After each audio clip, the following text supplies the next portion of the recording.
ایک مسئلہ تو شکار کا ہے، علماء دین کہتے ہیں کہ شکرے کو یا باز کو یا باتور کو جب کہہ دیا جائے کہ واپس ہو جاؤ تو وہ واپس ہو جائے، اور وہ پکڑے گا لیکن خود کھائے گا نہیں۔ اگر پکڑنے میں اس کے ساتھ مزاحمت ہوئی اور زخمی ہو گیا شکار تو وہ بال اتفاق جائز ہے، بلکہ وہ حلال کے اچھی قسم۔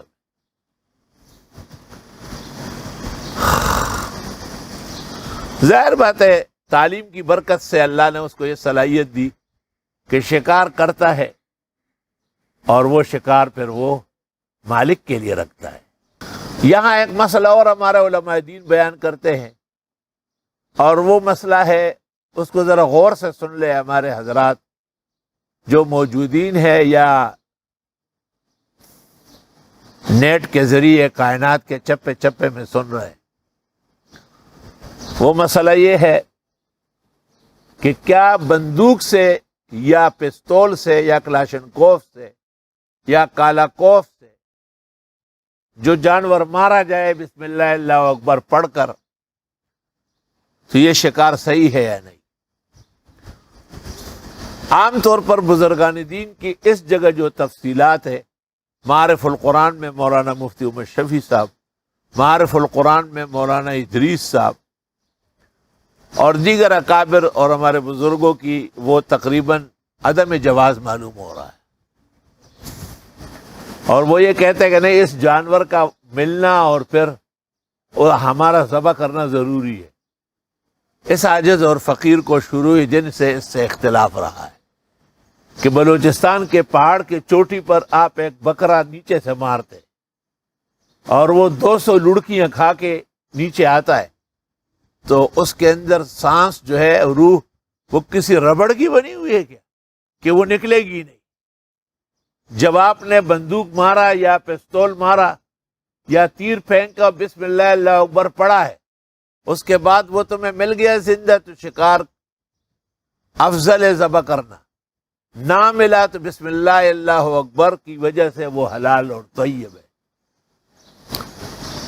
اس جمال الدین افغانی نے اور پھر اس کے شاگرد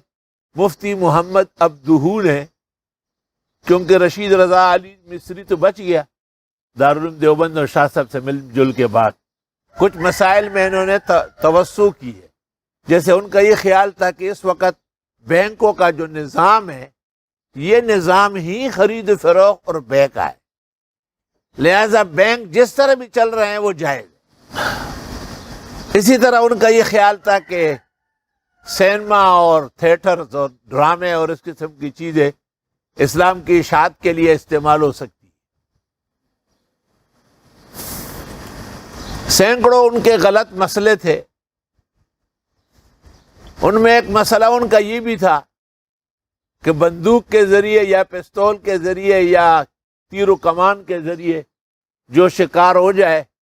وہ آپ کو زندہ ملے یا نہ ملے، بوقت گولی مارتے ہوئے بسم اللہ اللہ اکبر پڑھنے کے شکار حلال ہے۔ تو چونکہ مفتی محمد عبدہو بوجہ تلمذ ان جمال الدین افغانی بہت سارے خطرناک مسائل کا مرتکب تھا، جس کا رد زاہد الکوثری نے، شیخ الاسلام مصطفیٰ صبری نے اور شیخ زرقاء وغیرہ نے تفصیل کے ساتھ فرمائی۔ ان غلط مسائل میں ایک مسئلہ یہ بھی تھا، لیکن افسوس کہ یہ مسئلہ ان کا صحیح تھا۔ یہ ایک مسئلہ جو ہمارے بزرگوں نے یہ خیال کیا کہ چونکہ مفتی محمد عبدہو جمال الدین افغانی سے متاثر ہے لہذا اس کے مسائل غلط ہیں، اور ان کے تمام مسائل سے بزرگان دین نے تقریباً کنارہ کشی کی،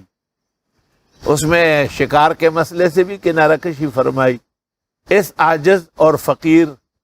جس کو رائے دینے کا کوئی حق نہیں، تمام زندگی اس پر ہر طرف سے غور کیا ہے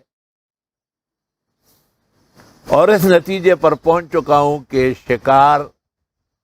جس طرح تیر و کمان سے ہیں اس طرح بندوق، پستول، کلاشنکوف، کالاکوف،